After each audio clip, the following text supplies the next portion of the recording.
নমস্কাৰ ভাইটি ভণ্টিসকল আজি আমি পঢ়িম ইংৰাজী গ্ৰামাৰৰ নাম্বাৰ যাক আমি অসমীয়াত বচন বুলি কওঁ সেই বচনৰ ওপৰত আজি পঢ়িম বচন কি হয় কেনেকৈ হয় ইয়াৰ উদাহৰণ কি আমি এক বচনৰ পৰা বহু বচন কেনেকৈ কৰিব পাৰোঁ একেবাৰে সহজ টপিক কিন্তু ই গ্ৰামাৰৰ কাৰণে বহুত ইম্পৰ্টেণ্ট হয় বচন সবতকৈ প্ৰথমতে ইয়াৰ ডেফিনেশ্যনটো চাই লওঁ বচন মানেনো কি শব্দৰ যি ৰূপ বা গঠনৰ দ্বাৰা কোনো ব্যক্তি বা বস্তুৰ এক বা একাধিক সংখ্যাৰ ধাৰণা জন্মে তাকে নাম্বাৰ বা বচন বোলে যেনে কেট কেটছ ডগ ডগছ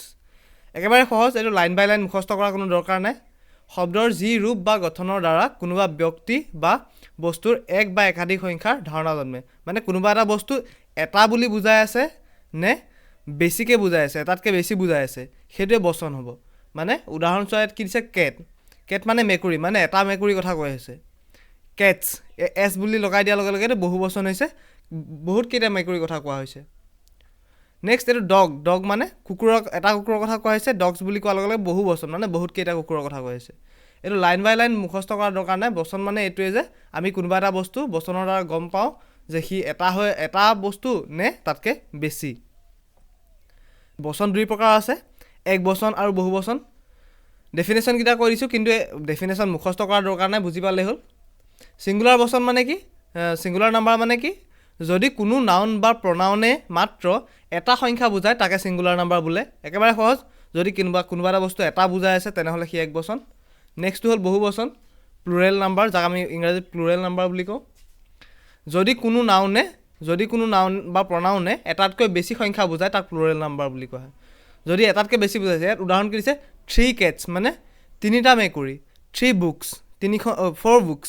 4খন কিতাপ উই মানে আমি বুলি কোৱাৰ লগে লগে এটা নহয় আমি বুলি কোৱাৰ লগে লগে মোৰ লগতে আৰু কেইজনমানক বুজাব দে সিহঁত বুলি ক'লে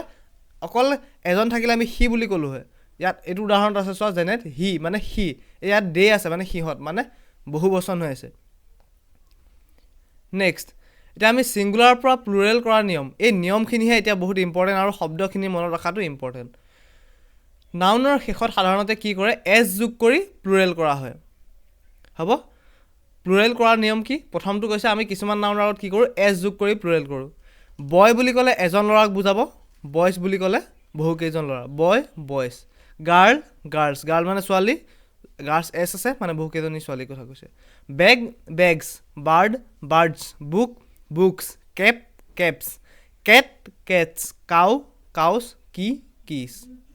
এইটো চবতকৈ প্ৰথম নিয়ম দ্বিতীয় নিয়মটো কি এই ছিংগুলাৰ নাম্বাৰ বুলি কোৱাৰ লগে লগে গোটেইখিনি এটা বুজাইছে কাউ মানে এজনী গৰু কেট মানে এটা মেকুৰী কেপ মানে এটা টুপি বুক মানে এখন কিতাপ তেনেকুৱা ধৰণৰ আৰু এইফালে প্লুৰেল নাম্বাৰ যিমানখিনি আছে প্লুৰেল নাম্বাৰ বুলি কোৱাৰ লগে লগে বহু বচন মানে বহুকেইটাক বুজাই আছে নেক্সট নিয়মটো চোৱা কোনো নাউনৰ শেষত এছ যোগ কৰি প্লুৰেল কৰা হয় উদাহৰণ কি দিছে ইয়াত ছিংগুলাৰ নাম্বাৰ কি আছে boxes benches ফিছেছ dishes glasses পটেটোছ টমেটোছ ব্ৰাছেছ classes হ'ব এই গোটেইকেইটা এক বচনত আছে মানে ছিংগুলাৰ নাম্বাৰত আছে আৰু এইফালেকেইটা বহু বচনত আছে মানে প্লুৰেল নাম্বাৰত আছে নেক্সট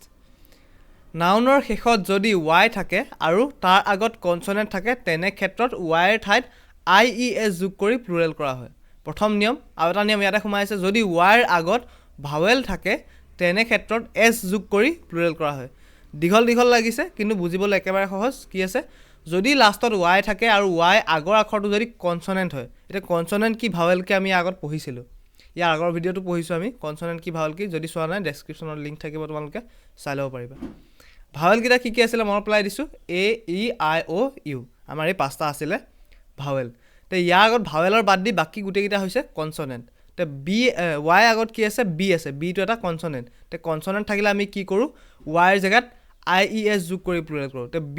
BABY আছিলে ৱাইটো কাটি পেলাই আমি কি লিখিছোঁ BABIES এই IES যোগ কৰিছোঁ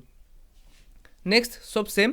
লেডি ৱাই আছে তাৰ আগত কনচনেণ্ট আছে কাৰণে কি যোগ কৰিছোঁ আমি IES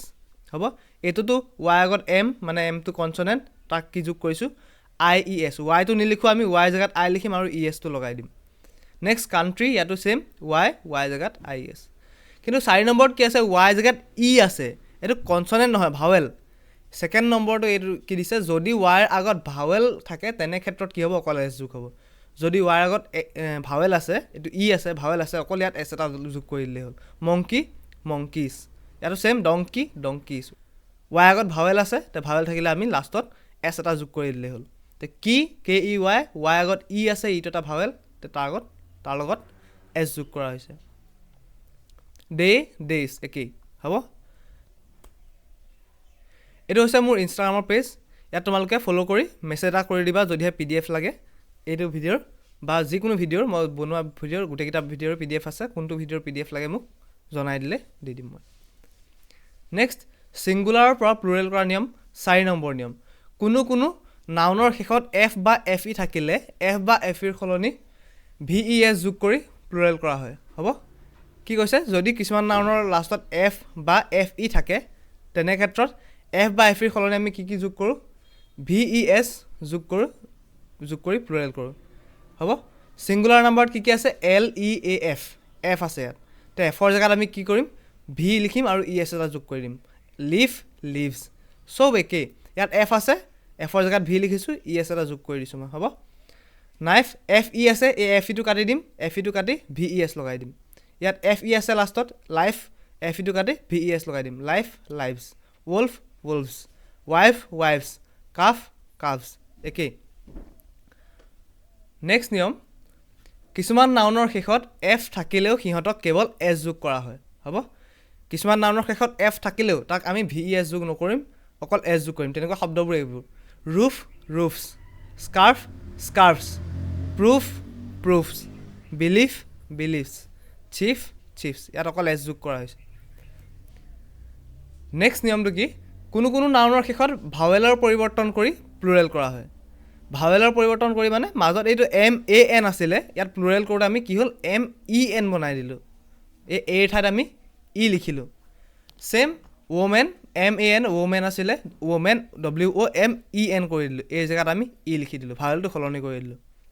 সেম মাউস মাউসৰ জায়গাত কি লিখিলো মাইস তে m o আছিল তাৰপিছত m i লিখিলো o জায়গাত আমি i লিখিলো নেক্সট ফুট আমি কি হল ফিট হৈ গল f double o t আছিল ইয়াত f double e t tooth double o আছিল ইয়াত t double e হৈ গল হ'ব নেক্সট এটো আমাৰ লাষ্ট কিছুমান নাউনৰ শেষত en বা ren যোগ কৰি প্লুৰেল কৰা হয় হ'ব চাইল্ড হলে কি হ'ব চিলড্ৰেন আৰু অক্স হলে অক্সেন আজিলৈ মানে নেক্সট ভিডিওত আমি পাৰ্সনৰ বিষয় শিকিম পাৰ্সন কেই প্ৰকাৰ পুৰুষ first person second person third person the first person singular number plural number তেনেকে second person third person singular number plural number এবিলাক আমি next ভিডিওত শিকিম যোনবোৰ আমাৰ টেন্স চেঞ্জ কৰিলে লাগি থাকে হ'ব আজিলৈ মানে ধন্যবাদ